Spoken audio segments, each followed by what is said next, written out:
G'day, I'm Steve Menzies and welcome to the fourth and final episode in this amazing Arko and Zorba series. Arko is a true legend of our game, a true legend of our club. He's someone I've looked up to for many years since being involved in the club. There's nothing else he can say. What a champion. He's the godfather of Manly. Can't wait to get into this final episode. Let's enjoy.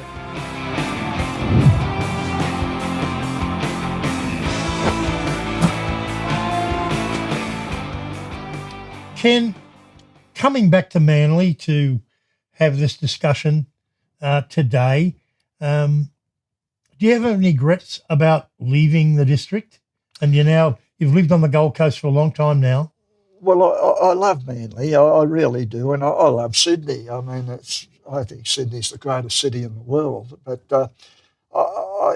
we've been living at the Gold Coast now for probably 18 or 19 years, and I wouldn't leave up there. Well, I don't know if we could afford to come back here now with the price of things in Manly, but we're happy up there. We've made some very nice friends up there, and I'm too old to consider leaving anyway at this stage of the game. But no, I like it up there. But of course, I'll always have a soft spot for Manly. It's in fact, when the day comes when I'm not around anymore, I've got a place up in Manly where my remains will be. So, well, I know that day has got to come one day, but I hope and I know that I speak for everybody that has this near their heart. I hope it's a long way off, mate. Well, yeah, I suppose at my age I've got to consider I'm heading for the last roundups.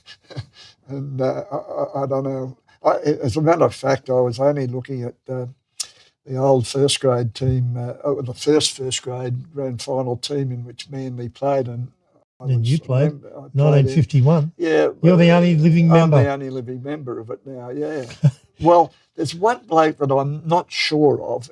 Wally O'Connell was injured and couldn't play, so a bloke called Jim Sullivan, who was quite a good player, he came up to take his place, and he's the only one I haven't been able to keep track of, so I'm not sure. But he was a bit older than me, so I suppose it'd be a miracle if he was still about too, because I'm not exactly in the first flush of youth, as you can see. But well, I think you're remarkable. I think the memory that you've got and what you've achieved in your life, rugby league can grab hold of you and never let go, and it's not ever going to let go with you, is it?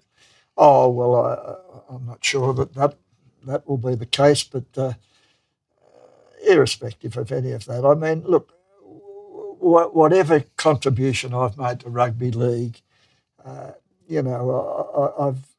I've done because apart from everything else, I do sincerely care about the game and love the game of rugby league, and rugby league's been very good for me too. If you walk down the Corso tomorrow morning, you would be stopped a multitude of times by people who know you and by people who don't know you. Yeah. And I think the latter is the sign of a man that's done everything in his life to make people want to gravitate towards you. You've always been respectful to people. You treat women like they're silkworms. You have great respect for people. Did you ever think of becoming a politician? Well, I did actually, and that's something I would have liked to have done. I really do, and I like to think that had I done so, I could have gone a fair way in politics. But well, you would have been the member for Manly at the drop of a hat, and that could have taken you a long way. Yeah, well, I think because it did to Tony Abbott. Yeah, well, see, I've been one of those fortunate people that most things I've been in, I finish up being somewhere taking charge of it or whatever. So I really did contemplate a career in politics at one stage. And Would it have been with the same party as your sister? oh yes, yes, You would have been a Liberal. yeah. I'd have had to be a Liberal. Yeah, even though we came from very much a Labor background, I would have been a Liberal. Yeah. Well, the game's a working class game, isn't it? Well, it is. Yeah, it is. Of course, it is. Yeah. Are you happy the hands that Manly are in today? I mean, it's privately owned and the Penn family have owned it for a while now. Well, look, I know the Penn family, and they're a very, very nice family. I really think they're good people. I don't know whether they're going to continue their involvement with the game of rugby league, but I mean, they've done a terrific job being a part of. It's not an easy thing to put your money there, no, is it? and they put a lot of money into it. They put a real lot of money into it, and I sometimes worry about that. I think, God, how long can people keep continuing to put that sort of finance into an organisation? Why are Manly fans so loyal but hated by other clubs? Look, I substitute jealousy for hatred, to be honest. It's a bit of jealousy. I mean, look, honestly, when people come to play with Manly, they really love it, and everyone I've always got to come here, they've always said how much they've enjoyed being in Manly, and they'd come back here tomorrow. I remember you saying to me, you won't be loved by fans from other clubs, but you'll find Manly supporters are the greatest people you'll ever meet. That's right, and really they are terrific supporters. I mean, all you blokes are, you're held in the highest possible regard by the Manly followers and Manly people. But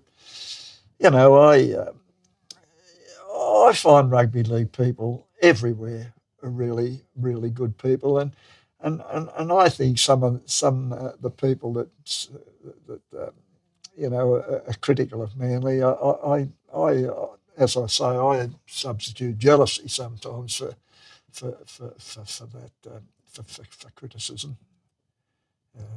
What do you consider your greatest achievement in your wonderful career? Oh, look, I don't really think there's anything that I can sort of give myself credit for any specific thing. Well, what's given you the most enjoyment? Well, I think the most enjoyment I get is to see the game of rugby league going well, and because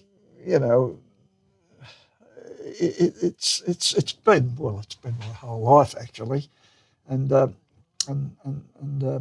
naturally if the game's going well, it makes me feel good. I really I care about it, I suppose, like lots of other people. Fast forward to today, who are your favourite players that you like looking at today in the Manly side? Oh, well, I know Jake Trbojevic is one of your favourite players. I think my favourite player is Jake Trbojevic. My favourite player in rugby league, because Jake Trbojevic, he just never stops doing his best. And well, what an honour for him. The great man thinks he's your favourite player in the game. He's my favourite player. Look, I just really admire him. He's not a big man by forwards today.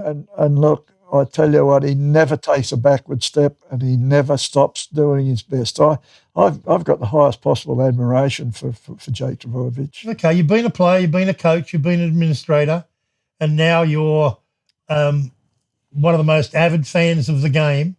Des Hasler, the mad scientist. Did you ever think when he was playing that he would become the coach that he's become? No, I didn't really. I wasn't sure, although I knew he was always a student of the game. and he used to think about his own game. I always knew that about him.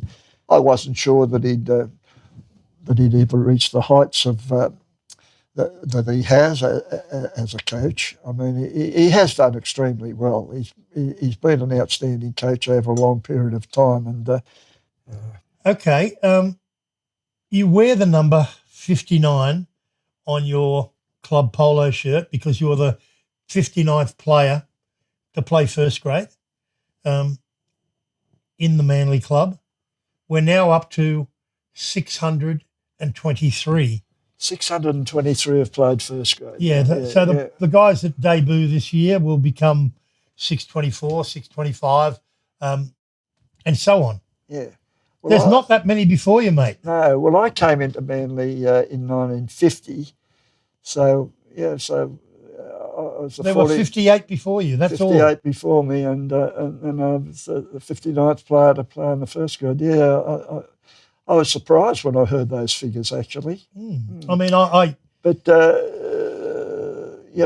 Julie Cybra keeps all those figures, and she's very, very good at that. She's really expert in those matters, and so if she's come up with those figures, they'd be pretty much spot on, I would think. your loyalty to people never wanes, and I can speak from experience where I've been in some holes in my life, and I've always gone to you for advice, and you've always shown me a way out of it. And I know you've done it for a lot of people. Well, Zorb, you and Baz have probably been like, you're certainly like members of my own family, and naturally, I'll be with you till the day I die. But I really do my best to get on with people if I can, and I just try my best to do what I should do, I suppose. I mean, most people do anyway. I know that I can often rub people the wrong way, but I want to tell this story where my job was suddenly advertised at the Sea Eagles.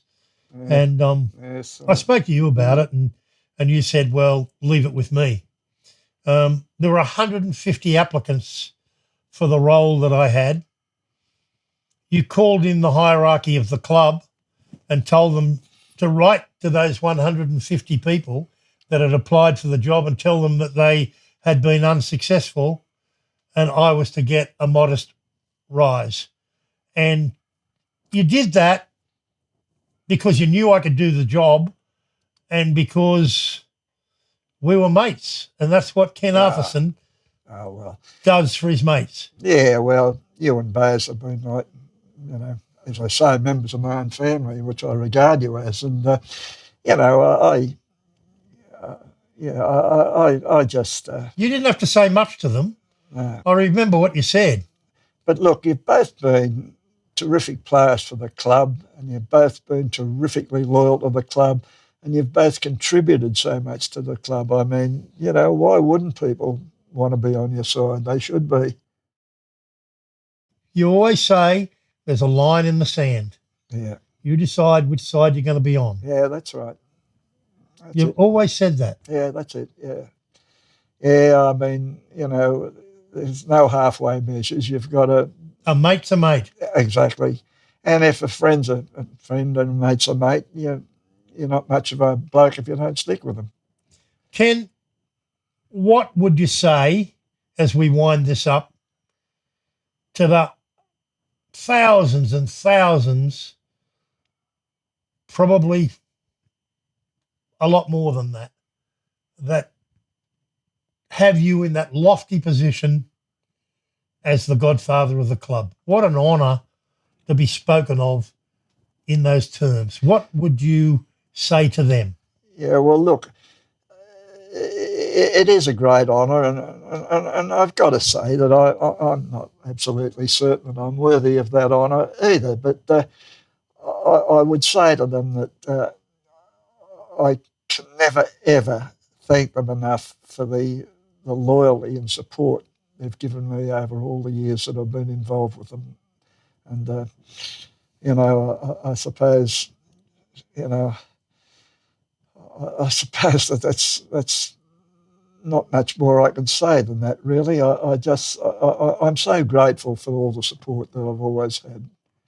Well, I'm looking forward to sitting down with you in the Ken Arthurson grandstand and just enjoying watching Manly win, or if they don't win, give their best.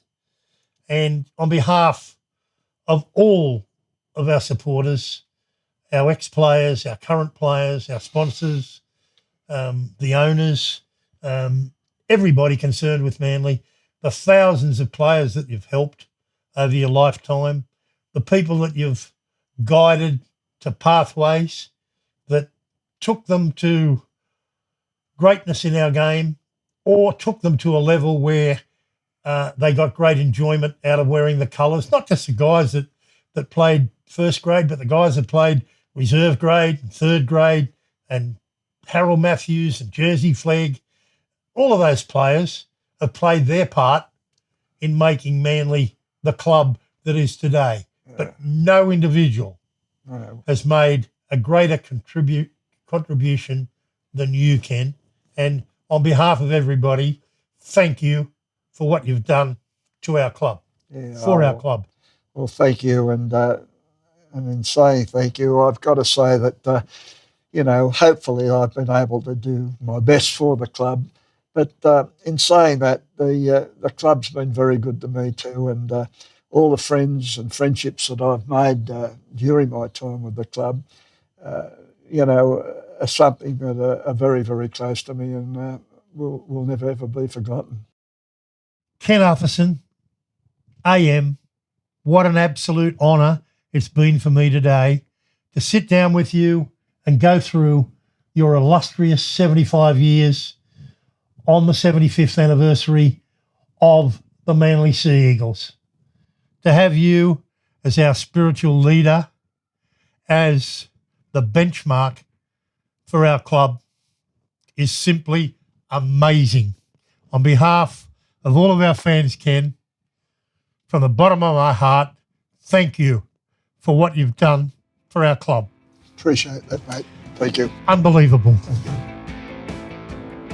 Well, there you have it, the Ken Arthurson story. What an amazing man. He truly is one of Australian Rugby League's most influential people ever to be involved in the game. His passion for the Seagulls and for Rugby League is second to none. Ken, thank you for your devotion. You're an inspiration to players, coaches, administrators, and anyone that loves this great game. Thank you for everyone for watching. I hope you've all enjoyed it as much as I've enjoyed bringing it to you. See you next time. Go the Mighty Seagulls.